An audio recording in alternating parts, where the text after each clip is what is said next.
Bonjour, nous retrouvons aujourd'hui un bel enseignement de Jésus sur la prière. Cet enseignement nous est donné dans l'Évangile selon saint Luc, que la liturgie nous offre aujourd'hui. Et Jésus commence par nous apprendre, par nous donner cette prière qui nous est très chère, que nous connaissons bien, la prière du Notre Père.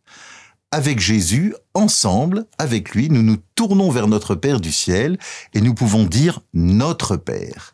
Alors je vous invite vraiment à reprendre chacune des paroles du Notre Père, à les méditer, à les laisser descendre de notre cœur, à les faire nôtres. Et puis ce petit passage de l'Évangile que nous lisons aujourd'hui se termine, juste après le Notre Père, par cette invitation du Seigneur que je vous relis. « Demandez, on vous donnera. » Et puis plus loin, « Si donc vous qui êtes mauvais, c'est-à-dire qui êtes touchés par le péché, vous savez donner de bonnes choses à vos enfants, combien plus le Père du ciel donnera l'Esprit Saint à ceux qui le lui demandent. » En fait, cette précision de Jésus est très importante. Demandez, on vous donnera. Il ne faut pas hésiter à ce que notre prière soit une demande, et Jésus précise quelle est cette demande. Demandez l'Esprit Saint.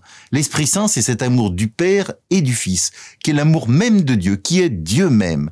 Jésus nous invite, en faisant cette demande, à accueillir cet amour qui est le secret de Dieu, ce qui est le plus cher au cœur de Dieu, et à le faire nôtre. Et donc, non seulement à entrer dans cet amour, mais à y participer pleinement. La prière, c'est cela. Le curé d'Ars aimait dire que la prière était une douce amitié avec Dieu. La prière, c'est entrer dans cette amitié bouleversante, extraordinaire, entre le Père et le Fils, et donc d'être enveloppé de l'Esprit Saint pour faire nôtre cet amour et y vivre. Le royaume de Dieu, tel que Jésus nous l'a appris, c'est vraiment participer à cette vie avec Dieu que nous expérimentons déjà dans notre prière. Bon dimanche à tous.